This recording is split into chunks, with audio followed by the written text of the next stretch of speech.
திருமணி இப்போ கலைஞர் அவர்கள் தேசிய அரசியல்ல கூட்டணி அரசியல்ல ரொம்ப முக்கிய பங்கு வகித்தாலும் கூட இன்னைக்கு திரு ஸ்டாலின் அவர்களுக்கு கிடைக்கிற ரெஸ்பான்ஸ்ன்றது ரொம்ப பார்க்க முடிகிறது. தேசிய அரசியல்ல அவங்க கவனம் செலுத்துறாங்க. பீகார்ல போய் மோடிக்கு எதிராக பேசுற ஒண்ணு அது தமிழக அரசியல்ல எந்த அளவுக்கு கை கொடுக்கும், தேசிய அரசியல்ல திமுகவுக்கு எந்த அளவுக்கு கை கொடுக்கும், எப்படி மதிப்பிடுறீங்க?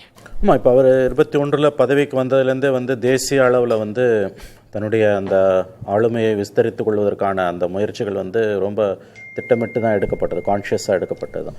உங்களுக்கு நினைவிருக்குன்னு நினைக்கிறேன், பதவிக்கு வந்த உடனே அவங்க நீட் தொடர்பாக ஏகே ராஜன் கமிட்டின்னு ஒன்று போட்டாங்க. அந்த அறிக்கை கிட்டத்தட்ட இந்தியாவில் முக்கியமான மொழிகள் 8-9 மொழிகளில் மொழிபெயர்க்கப்பட்டு எல்லா மாநிலங்களுக்கும் அனுப்பப்பட்டது. அதே மாதிரி பேக்வர்டு கிளாஸஸ் அந்த ரிசர்வேஷன் சம்மந்தமாக ஒரு 38 தலைவர்களுக்கு கடிதம் எழுதி மாநாடெல்லாம் கூட இங்கே சென்னையில் நடந்தது.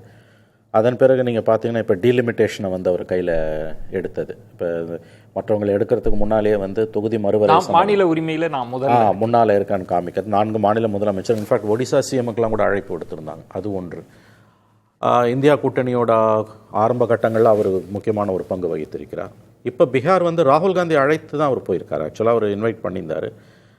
இன்றைக்கி சித்தாராமையா போயிருக்கார், ரேவந்த் ரெட்டி போயிருந்தார், அகிலேஷ் யாதவ் போகிறாரு. இப்போ வரக்கூடிய மாநில சட்டமன்ற தேர்தல்களையும் மனதில் வைத்து தான் இது நம்ம பார்க்கணும். இன்னொன்று, இந்தியா கூட்டணிக்குள்ளே இப்போ நீங்கள் இந்த மக்களவை தேர்தல்களுக்கு பிறகு ஒரு மாதிரி தூங்கி கொண்டிருந்த இந்தியா கூட்டணி, திசை எறியாமல் இந்த இந்தியா கூட்டணிக்கு எலெக்ஷன் கமிஷன் எஸ்ஐஆர் கொண்டு வந்தது மூலமாக ஒரு உயிர் கொடுத்து அவங்க இன்றைக்கி காங்கிரஸுக்கும் உயிர் கிடச்சிருக்குது, இந்தியா கூட்டணிக்கும் உயிர் கிடச்சிருக்குது. அதை அவங்க நல்லா பயன்படுத்திக்கிறாங்க. ஆக்சுவலாக அது 65 லட்சம் வாக்காளர்கள் நீக்கப்பட்டதெல்லாம் ஒரு அசாத்தியமானது, ஒரு அநீதி தான் அது. ராகுல் காந்தியோட பிரச்சாரத்துக்கு அங்கே நல்ல வரவேற்பு கிடைக்கிறது என்று தான் செய்திகள் வருகின்றன.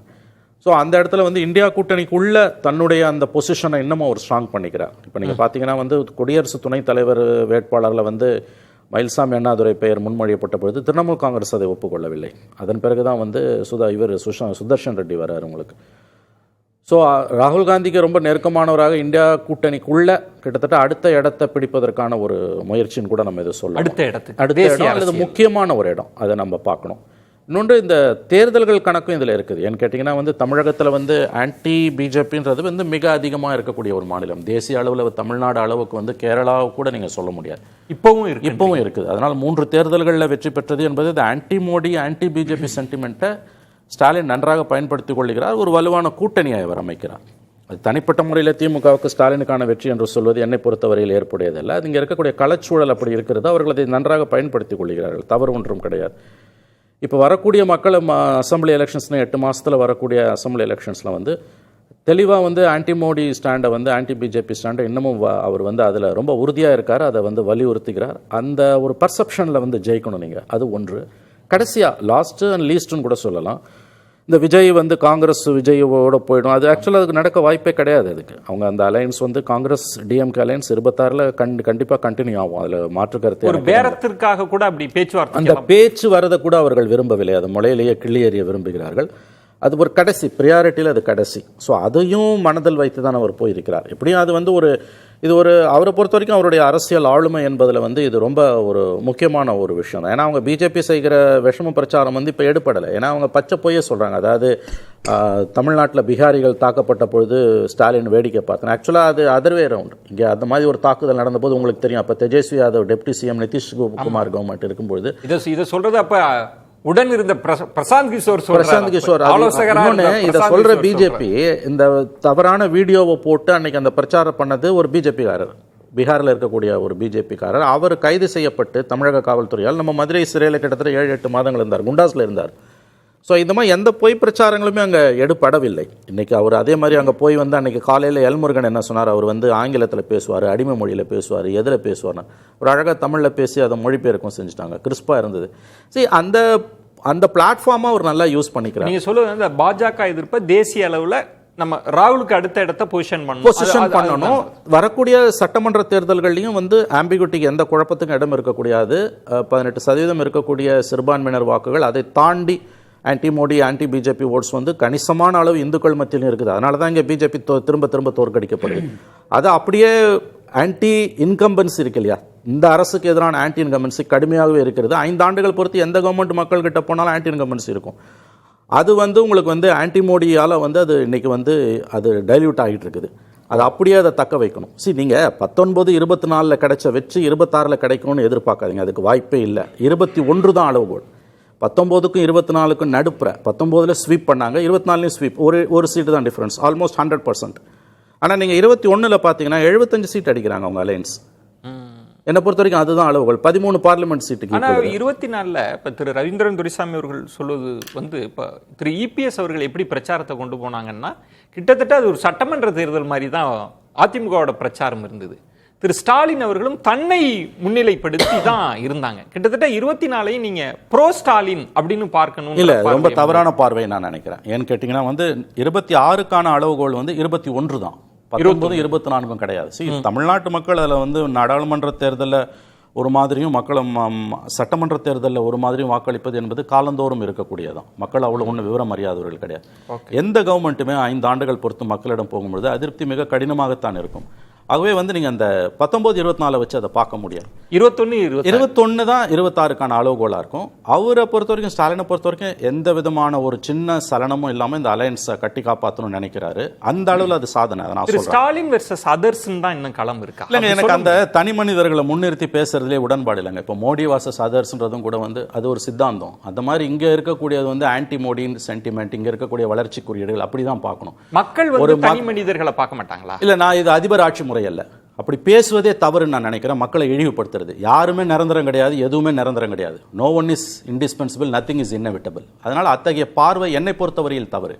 இங்கே ஆன்டி பிஜேபி, ஆன்டி மோடின்றது ரொம்ப ஸ்ட்ராங்காக இருக்குது. அதை வந்து அவங்க ரொம்ப அழகாக அறுவடை பண்ணுறாங்க, அழகாக அலையன்ஸ் பயன்படுத்திக்கிறாங்க. தப்பு இல்லை. அதில் வந்து அவர் கலைஞரை விட அதிகமாக இன்க்ளூசிவாக இருக்காருன்னா மேபி இருக்கலாம். பட் கிரவுண்ட் அப்படி இருக்குது. ஆனால் திருமணி, நம்ம பல கருத்து கணிப்புகள் அதில் மாற்று கருத்து இருந்தாலும் ஒரு இண்டிகேட்டர் என்ன சொல்லுதுன்னா, ஆட்சிக்கு எதிரான அதிருப்தின்ற இண்டிகேட்டர்ஸ் ஏறுது இறங்குதுனாலும் திரு ஸ்டாலின் மீது இருக்கிற அந்த செல்வாக்கு மட்டும் கன்சிஸ்டண்டா இருக்கிறத நம்ம அந்த இடம் தானே தனி.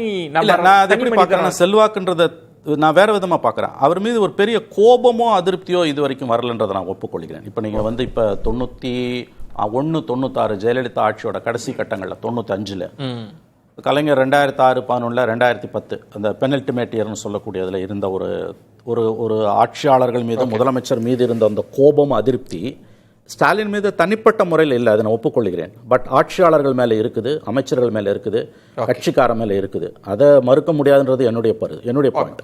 ரவீந்திரன், அதாவது தனி மனிதர்களை மட்டும் 1 to 1 இல்ல, கீழையும் கிரவுண்ட்லையும் ஒரு தனி மனிதரை பிளாக் அவுட் பண்றதுக்காக சொல்லப்படக்கூடிய, திட்டமிட்டு சொல்லப்படக்கூடிய ஒரு செயலா நான் பார்க்கிறேன். 2019ல் 53% வாக்கெடுத்து திமுக ஸ்வீப் பண்ணாங்க, திமுக காங்கிரஸ். அப்போ நடந்த சட்டசபை இடைத்தேர்தலில் எங்கேயுமே 2வது இடத்துக்கு கீழே அதிமுக போகல. ஒரு குறிப்பிடத்தக்க இடத்தை வெற்றி பெற்று ஆளுங்கட்சியா இருந்தாங்க, வெற்றி பெற்று அரசை தக்க வச்சுக்கிட்டாங்க.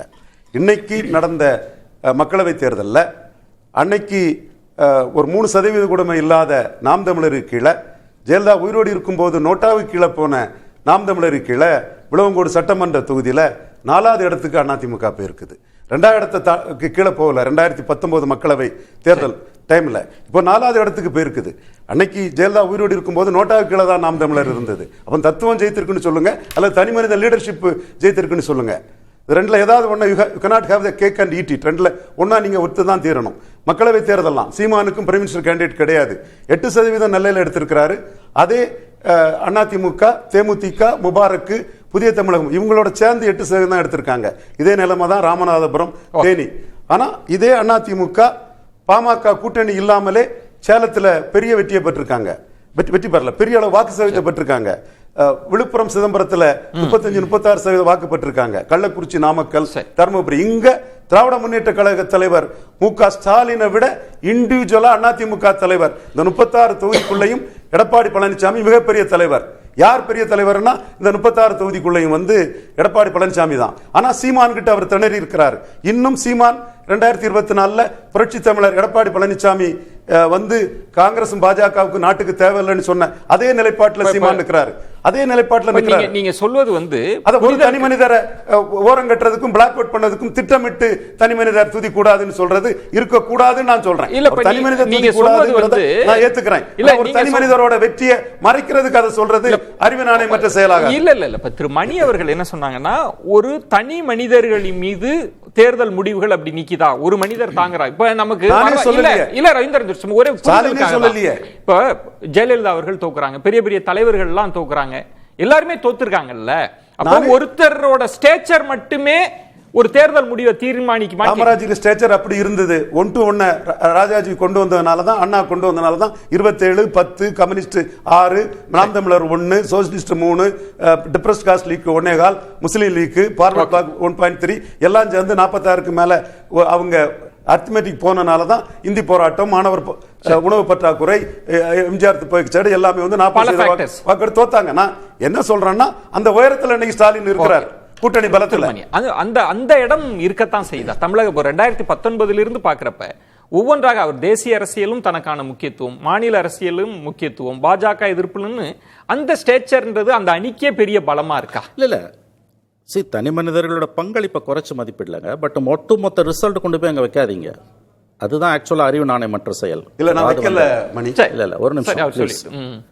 நீங்க எல்லா வெற்றியுமே வந்து தனி மனிதர்களை சார்ந்ததில்லை. களத்தை வந்து யார் ரெப்ரசன்ட் பண்றாங்களோ அவங்க தான் அதை பலனை அறுவடை செய்ய முடியும். சிலரை புகழ்ந்து பேசுறது சிலருக்கு ரொம்ப வசதியா இருக்குன்னா அவங்க பேசிட்டு போகலாம், தப்பே கிடையாது. ஏன்னா இது சுதந்திர நாடு. ஆகவே அறிவு நாணயமற்ற செயல் என்ற வார்த்தைகள் வந்து ரொம்ப தவறானவே, உள்நோக்கம் கொண்டவை. இல்ல டெபாசிட் இழந்த ஸ்டாலின், நாம நினைச்சா ஸ்பிளிட் ஆகி ஜெயிக்கும் நினைச்ச ஸ்டாலின், 3வது போனார் ஸ்டாலின்ங்கிறத சொல்லிக்கிட்டு தான் நான் சொல்றேன். அவரும் இத ஒத்துக்கிட்டு கூட்டணி ஒத்துக்கிட்டு தான் நிக்கிறாருன்னு சொன்னேன். அது நான் தெளிவா தான் என்னோட கருத்துல இருக்கேன்.